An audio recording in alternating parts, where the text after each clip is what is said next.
I ain't never made a call to Diddy. I got Diddy's number, just hit him up. Yo, Diddy, what up? Never happened. He told me to take me shop. I looked at him like, what you just said? Ooh, this is a tight one. And the winner is Eminem, the Eminem Show. Wait, he didn't just spell the word rapper and leave out a P, did he? Yep. You really hate Sean Combs. Why would they be thinking that? Because of the things that you post on Instagram, Yeah, because of the... Look at this. And let's stop for a second and do say that I hated him enough to hire his kids. And we've never done anything to each other. So it's just competitive energy and things that you say about other artists while you're in hip-hop culture. You guys don't need to worry about me getting revenge from Diddy. I've got 3 moves that make sure he'll never be able to come after me or my family. First, I personally reached out to the victims' legal teams. The real reason he's not getting out is those buried cases behind the scenes. I provided legal funding for 7 victims who had been silent for years and brought in the top criminal attorneys in the country. Second, I bought up every potential post-release business deal he had lined up. I planned this 2 years in advance, so by the time he got sentenced and still had hope of getting out, every partner had already cut ties with him. Third, I don't just have evidence, I've got backups. This is an entire minefield that's been buried for 20 years. I uncovered every secret from the last 30 years. With testimonies from the victims, we interviewed over a dozen people he tricked, threatened, or violated. You think that's harsh? No, he destroyed other people's lives for decades. I'm just making sure he spends a few extra years in prison for it. I'm not afraid of his people, not afraid of his threats. I know he's still in there fantasizing about a comeback, but the truth is, he's never coming. Pastor T.D. Jakes has finally broken his silence as speculation intensifies over claims that he may have attended gatherings hosted by music mogul Sean Diddy Combs. Recent reports suggest Jakes is now considering legal action against individuals who have publicly alleged his involvement.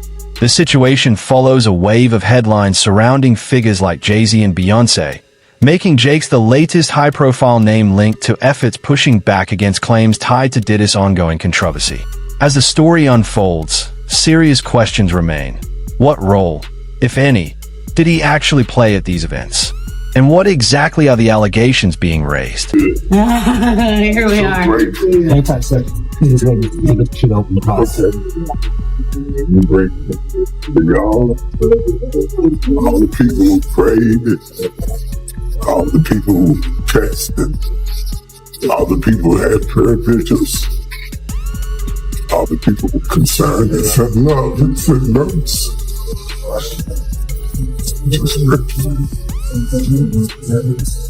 Thank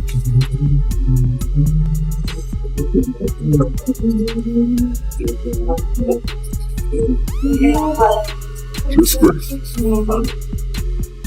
I'm not afraid to die.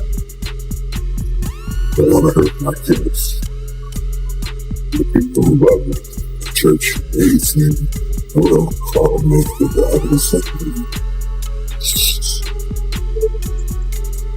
On November 25th, T.D. Jakes filed a defamation lawsuit against Dwayne Youngblood, who had publicly accused him of misconduct that he claims occurred when he was just 18 years old. Youngblood alleged the incidents took place during church services and stated that he possesses witnesses and phone records to support his claims. The allegations immediately drew widespread attention due to the seriousness of the accusations.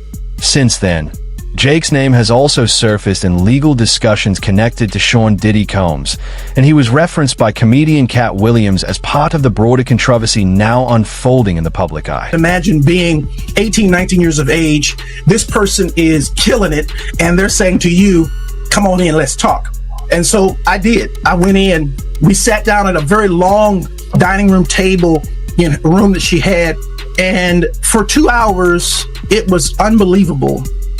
Pouring of heart, crying, him talking about my father, we talking about these scenarios, and I inwardly just knew I had finally found someone who could get it, someone who understood. I'm sitting at this table, and for the first time talking to any man, I got tears coming down my face because somebody gets me. Somebody understood what I was going through. Well, after sitting there and having this long discourse with him, I finally look at my watch and I'm like, oh my goodness, I got to go. I got to get this car back to my mother. She's going to kill me. So I said to Bishop, I got to get up. And I got up from the table. He got up from the table. He walked around toward the way I had to exit quicker than I got over there.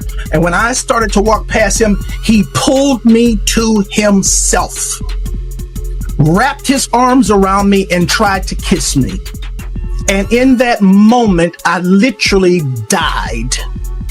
I could not. I tell you, to this day, I can't remember how I got out of that place. But I remember driving home with all kinds of crazy thoughts and what in the world am I going to do now? And I finally get home, get in the house, get in the bed. I'm going to try to go to sleep.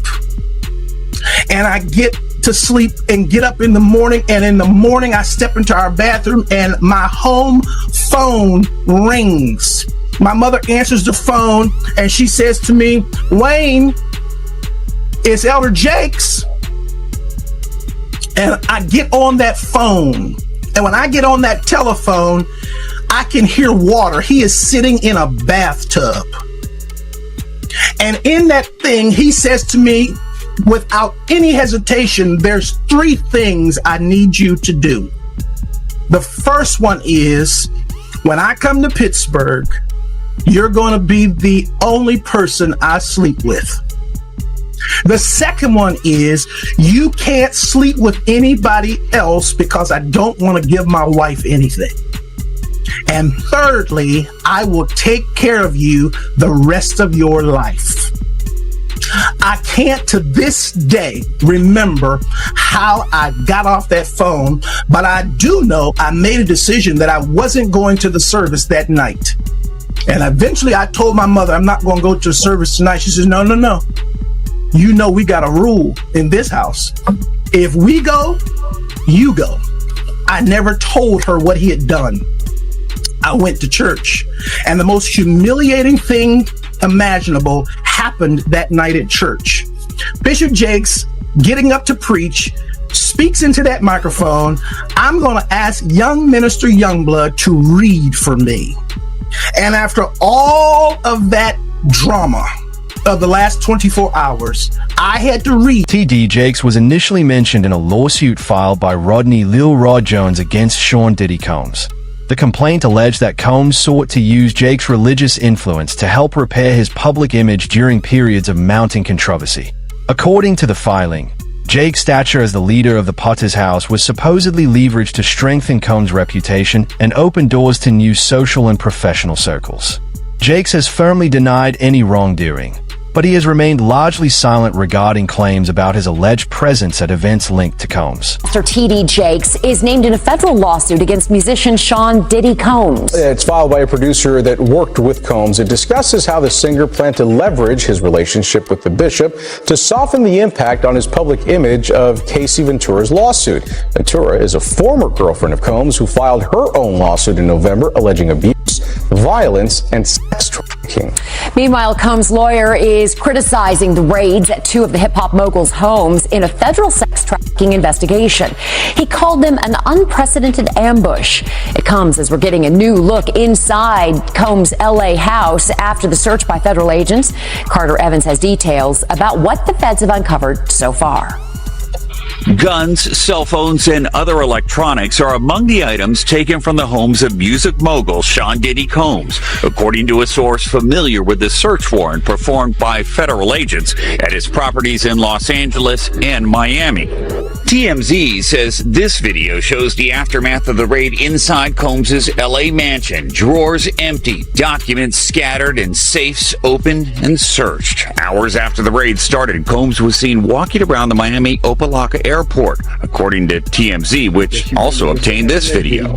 Later, at the same airport, authorities arrested Combs' associate, Brendan Paul, and charged him with drug possession. In a civil suit filed against Combs by former music producer Rodney Jones, Paul was accused of being a drug and gun mule who allegedly aided Combs in sex trafficking. Yesterday, Diddy's lawyer called the law enforcement action nothing more than a witch hunt based on meritless accusations made in civil lawsuits. Could this federal investigation have come out of these private lawsuits? Oh, absolutely. If it involves sex trafficking. or drugs or weapons or other illegal behavior. Lori Levinson is a former federal prosecutor. They've decided this is worth a lot of resources across the country. So once they've done these searches, they have evidence to follow up on. And if they've got it, they'll move on it. We still here, you're rocking with the best. Even though Combs has not been publicly named as a target of the investigation, he says he's now prepared to fight. T.D. Jakes was also drawn into the controversy through a lawsuit filed by Rodney Lil Rod Jones against Sean Diddy Combs. In the complaint, Jones alleged that Combs attempted to lean on Jakes' powerful religious influence to help repair his public image as scrutiny around him intensified. According to the filing, Jakes' position as the influential leader of the Potter's House was allegedly used to bolster Combs' reputation and open doors to new social and professional circles. While Jakes has strongly denied any wrongdoing, he has largely remained silent regarding claims about his alleged presence at gatherings connected to Combs, leaving many questions still hanging in the air. People act after one drink, 2 drinks.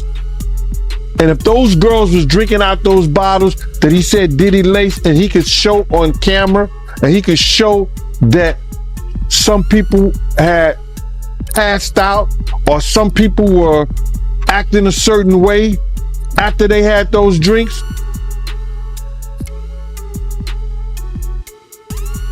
he won his case on that one. When you was around Diddy, was he doing drugs, like party drugs, like ecstasy and stuff like that? Diddy wasn't the dude he is today when I was around him. You understand? He had just started, when I was about to leave, he had just started with because he never smoked weed, he never smoked cigarettes, I never seen him do cocaine or none of that shit. You understand? He would have it for people to do it. You understand? It's certain of his girls like to do it, and he would make sure it would be there. But he wasn't the one that did it. Diddy didn't start getting hooked on drugs until he got hooked on those painkillers. After he got hooked on those painkillers, he started drinking more, because he wouldn't even drink hard liquor. He was only drinking champagne, Don P or Cristal. He was not drinking hard liquor then. Yeah, that's real talk, man. And he also claims that, Diddy, he was using T.D. Jakes to fix his image. You believe that? Well, we saw that to be true anyway. That's what he was trying to do all that time. That's why T.D. Jakes was there, to try to fix his image. For years, Sean Diddy Combs has carefully protected the image of his billion-dollar empire, shaping how the world sees him and guarding his reputation at every turn. Reports suggest he made significant donations to the megachurch led by T.D. Jakes, fueling speculation that the connection may have helped strengthen his public image during moments of mounting scrutiny. Since being referenced in the lawsuit, insiders say Jakes has been under intense pressure, with one church appearance reportedly leaving him visibly shaken. Those close to him claim he is deeply concerned about being pulled further into the growing legal storm and is quietly trying to keep the situation from escalating into a much larger public controversy. Get right into it, man. How you feel about these rumors surrounding, Diddy and T.D. Jakes? Man, what I think about it is this, when I grew up in the church, the sinners was not supposed to have the same atmosphere with the saints. You have to be able to separate the two.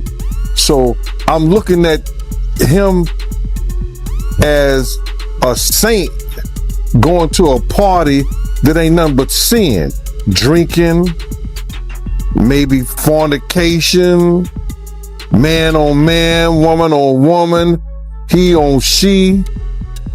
But maybe he there to lay some hands on somebody. Maybe he there to save some souls. I know he got a contract with Revolt, so I'm just like, it's just real strange that he would be found at any kind of Diddy party or any kind of place with Diddy unless it's in a business atmosphere. So now what he's doing is he's making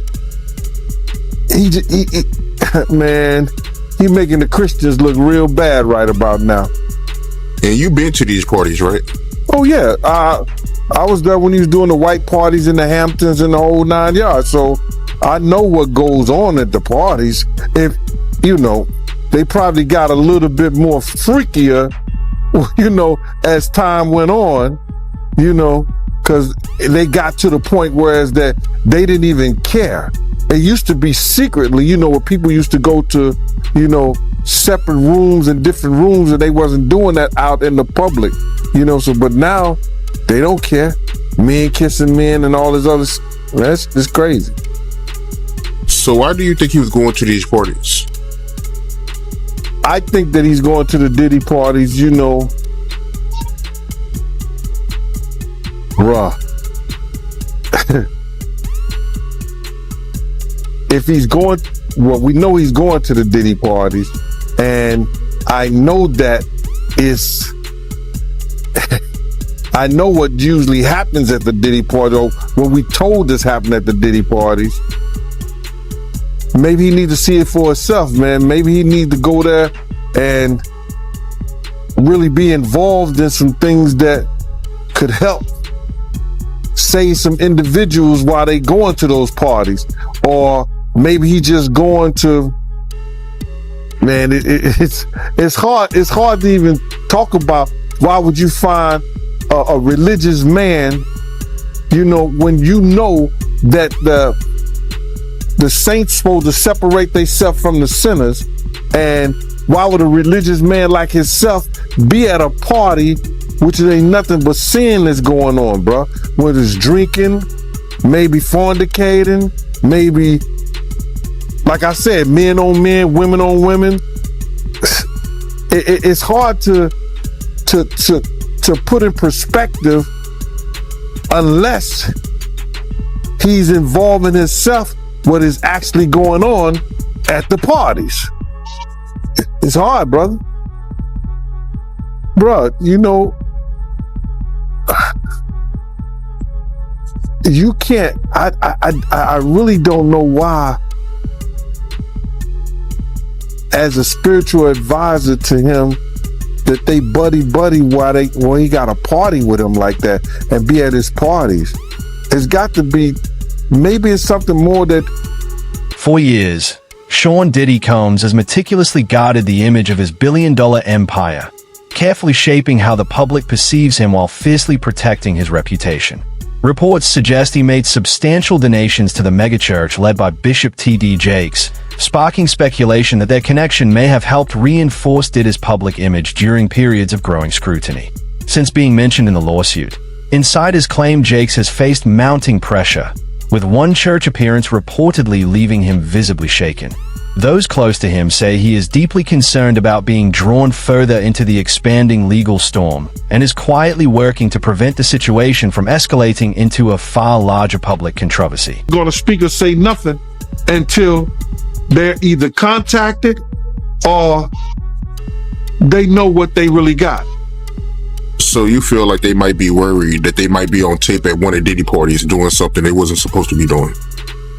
I think that the celebrities that may be worried is because what Lil Rob said. Lil Rob said in his affidavit that Diddy had every room taped and bugged. Diddy had, yo, bro, can you imagine he had every room taped and bugged, and they found little bugs and little tape recorders, little those micro projectors or whatever like that, or video cameras. They found them in the house, bro. So by them having those things in the house, and people know there's drugs, there's alcohol, there's loose women, there's loose men, woman on woman, man on man, all kind of crazy shit. Bruh,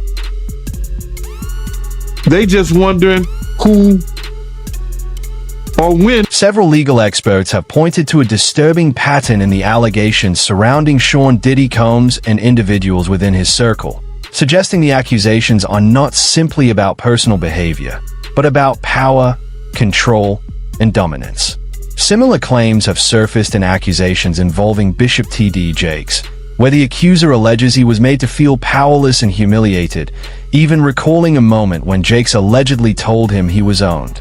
Taken together, these accounts raise deeper concerns about manipulation, influence, and authority at the center of the controversy. And as more details surface, two difficult questions continue to loom. Why are these allegations gaining traction now?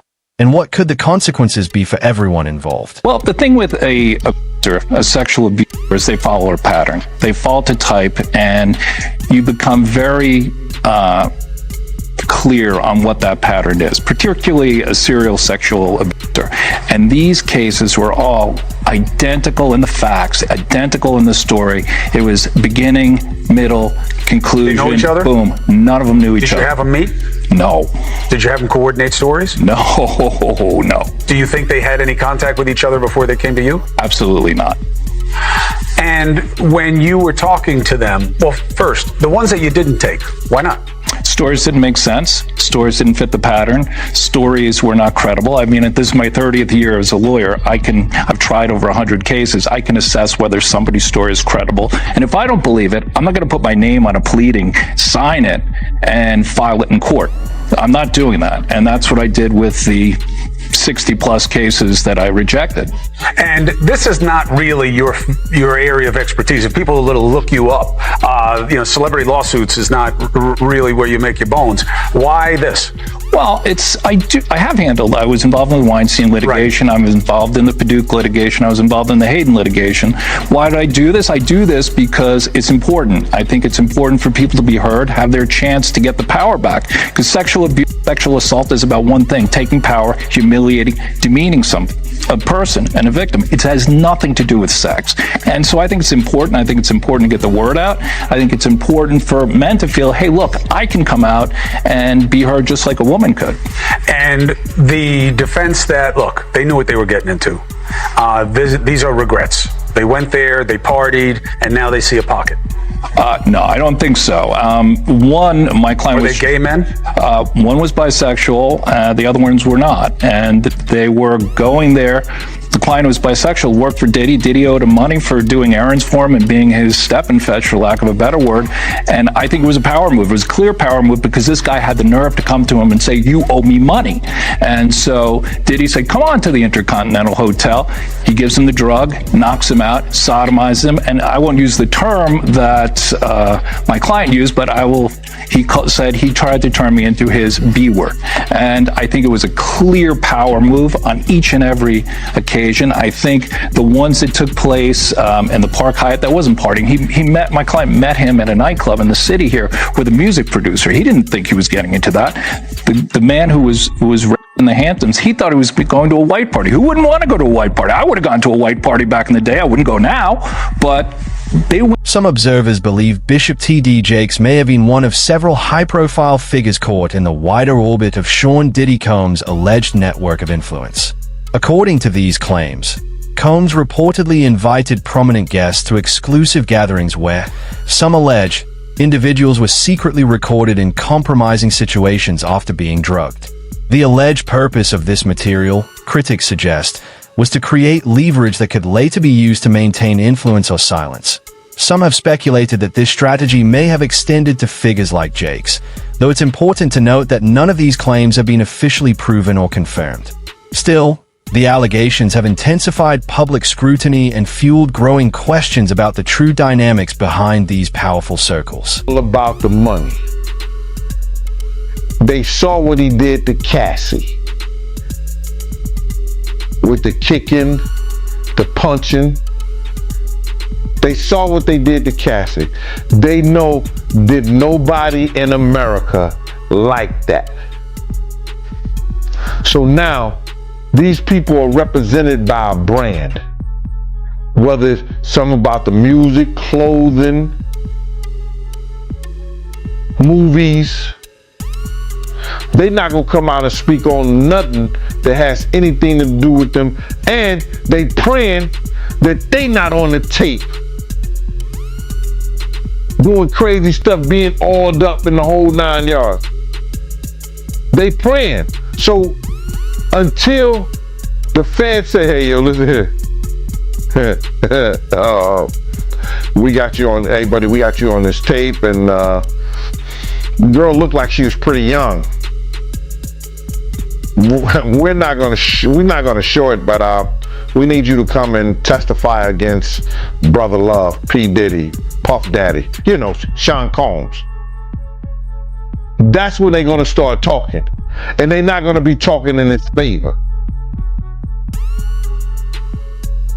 When the feds come to them and show them what they got on tape, because if he had 250 tapes all over, 250 cameras all over the house, somebody got caught stealing a cookie out the cookie jar.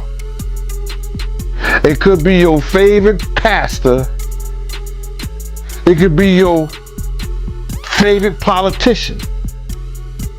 But they didn't think they was being watched. And Brother Love was watching. Yeah, I mean, TD Jakes, he hasn't even came out and said anything. And him and Diddy was real cool. Amen. Amen. Yeah, man. And I know the people in the congregation over there is shaking in their boots because this man then led them probably, allegedly led them to damnation, because those people's hearts are going to be broken if that man is seen on those tapes doing anything. Because people always put their faith in the pastor instead of putting their faith in God. And what they need to do is understand that he's just a man. And he has a history. It's not looking too good for him. So you feel like celebs are worried that they might be on tape? Oh, they know. That's why they ain't speaking up or saying nothing. Yeah, I was at a Diddy party, but I know I ain't do nothing. When you don't know somebody's taping you, when you don't know that somebody is videoing you in some kind of form or fashion, you got that alcohol, you got the drugs in you, they're a little loose, bruh. They let down all their inhibitions. The music is pumping. He said it himself. He got it so hot in there that you gotta take your clothes off. Despite Sean Diddy Combs' extensive network of celebrity connections, very few public figures have stepped forward to defend him. A silence that has sparked growing speculation about what people inside those circles may know or fear. Reports have also circulated about disturbing material allegedly recovered during investigations tied to his properties, fueling theories that loyalty may not be the only reason some voices remain quiet. One figure whose name has surfaced in the broader conversation is TD Jakes, who was previously associated with Combs through public appearances and charitable connections. So far, Jakes has not issued a detailed public response regarding the speculation. As lawsuits progress and new information continues to emerge, the bigger question remains unresolved. Whether individuals mentioned in these discussions were complicit, manipulated, or simply caught in the fallout of a powerful network now facing intense scrutiny.